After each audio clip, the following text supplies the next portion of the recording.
مراحب. يعني قد ما انتخاب الرئيس جوزيف عون عطينا أمل، على قد ما تعيين نواف سليم حسب ما مبين، إن شاء الله أكون غلطان، عم بيعملنا إحباط.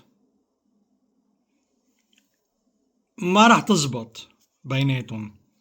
جوزيف عون زلمة سيادي وطني، وشكله نواف عم بيميل، عم بياخدوه ويجيبوه مثل ما بدهم، وبيطلع لنا البعض بيقلنا لازم الكل يتمثل بالحكومة، ولازم نستوعب وفيق صفا مثلا، أو الملقب بالخنزير محمد رعد، أو اللي بيعمل مشاكل داخل عند الدرك وبيقوش وبيطلع وبينزل وسهر وخبريات وبنته ربنا عليم شو نواف الموسوي. لازم نستوعب علي حجازي ونعيم قاسم، بدنا نستوعبهم هالعالم، هول كلهم خير للبلد، لازم نستوعبهم، ما لازم نقصي حدا أبدا. بس هن يحق لهم إنه يقصوا مثلا سنة لبنان، مثل بعهد سعد الحريري الون واي تيكت، أقصوهم للسنة وكملوا عادي ما كأنه في شيء.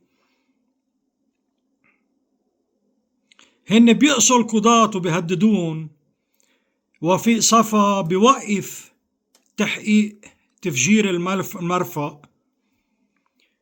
هن يحق لهم، بيقصوا كل مين ما بينفذ مطالبهم وأوامرهم. بعد في عنا غشم أو وسخين واطيين بيحكوا باستيعاب مجرمين وقتلة اللي قتلوا رفيق الحريري، اللي طفشوا سعد الحريري. هلا سعد ما كان قدها كمان، يعني ما حدا بيقدر يطفشك إذا أنت كنت قدها، طفشوه. اللي قتلوا محمد شطح، لقمان سليم، الحنتوش. لازم نستوعب اللي حاولوا يقتلوا مي شدياء، مروان حمادي، اللي افتعلوا 7 أيار، اللي نزلوا بالقمصان السود 7 أيار اليوم المجيد حسب أقوال الفطيسة الأكبر تبعهم. ما بعرف شو بدنا نستوعب. بدنا نستوعب جماعة ولائهم للزب الأكبر بأيران يفوتوا فيهم. يعني بيتبعوا أوامر زلمة كل نهار سبت بيحكي مع أرواح. إيه، هو نهار السبت بيعمل مديتيشن، يوغا، موغا، ما بعرف شو، وبيحكي مع الولي الفقيه، شو بيعرفني هالخبريات الشعوذات. بدنا نستوعب هول نحن الوثنيين،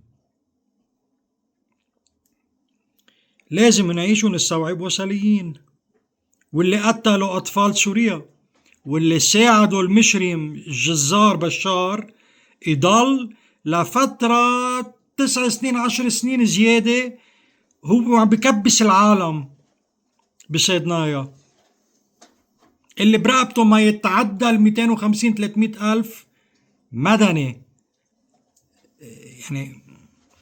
يعني نيرون، ماو، ستالين، هتلر، هالمستوى هول بدنا نستوعبهم. بدنا نستوعب أكيد اللي بيسمي نسائنا عاهرات لأنه بينزلوا على الشط، ما بينزلوا بكيس زبالة. بده يزعل يزعل، ماني سئلان صراحة، ماني سئلان.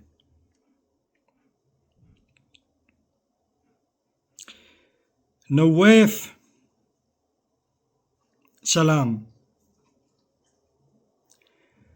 إذا بدك ترجع تعمل جهة الخبريات وتفتح لنا حكومة مثل اشكال الحكومات اللي قطعت.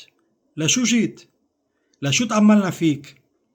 واللي جابك إذا ولا بد، أنا I'm gonna give you the benefit of the doubt، رح أقول بركي نكون غلطانين، بس إذا ما كنا غلطانين كل هالتغييريين اللي بيطلعوا 10 15 16 واحد اللي سموك وجبروا أكتر من 35 40 واحد يسموك، مع إنه ما كنت أنت الشوا تبعون، بس مشيوا فيك، هيدول ال 15 16 لازم يتدعوسوا، لازم يتبزق عليهم بنص الطريق ويتدعوسوا على الخطأ هيدا. إذا كان خطأ، عم بقول ارجع، إذا كان خطأ بلكي نكون غلطانين، وإن شاء الله يا رب نكون غلطانين، بس كلامك رمادي، واللي بده يكون حقاوي ودغري ما بيماطل هيك، ما بيضل فاتح دينته لعزرايل وجماعته.